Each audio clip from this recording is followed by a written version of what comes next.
Hi friends, అందరికీ నమస్తే. ఇవి కనిపిస్తున్నారా మన ఆర్టిస్ట్ జిఎంఆర్ అన్న, మల్లికార్జున్ అవును. మల్లికార్జున్ రెడ్డి అన్న. ఈరోజు ఒక మంచి అచీవ్మెంట్ని మా లైఫ్లోకి తీసుకొచ్చాడు అన్న. Thank you so much. ఇప్పుడు మేము అన్నపూర్ణ స్టూడియోస్లో ఉన్నాం అనమాట. ఈరోజు నాగబాబు గారిని, ఇక్కడ కామెడీ స్టార్స్ సెట్ అని అలాగా చాలామంది ఈరోజు కలిసి వాళ్ళతో మాట్లాడడం, చంద్రన్న గారు ప్రత్యేకంగా మన చమక్ చంద్ర సార్ గారికి థ్యాంక్స్ అన్న. అది మీ తరపున ఇంకా థ్యాంక్స్ అన్న.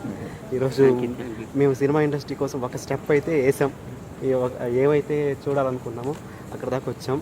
ఇంకా వెళ్ళాలని కోరుకుంటున్నాను. దీనికి మీకు థ్యాంక్స్ అన్న. నిజంగా రియల్లీ ఎంతవరకు అయితే సపోర్ట్ చేయాలో 100% నేను చేస్తాను. థ్యాంక్స్ అన్న.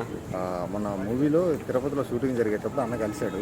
ఓకే, సరే యూట్యూబ్లోనే చేసుకున్నాడు కదా, మూవీస్లో కూడా టీవీ షోస్లో కూడా ఎంతవరకు అన్నా మన సైడ్ నుంచి ఏదైనా వెళ్ళిపోతే చేద్దామని ఆలోచనతో చంద్రన్న గారితో మాట్లాడడం జరిగింది. థ్యాంక్ యూ అన్న. రమ్మని చెప్పాడు. Thank you. ఈరోజు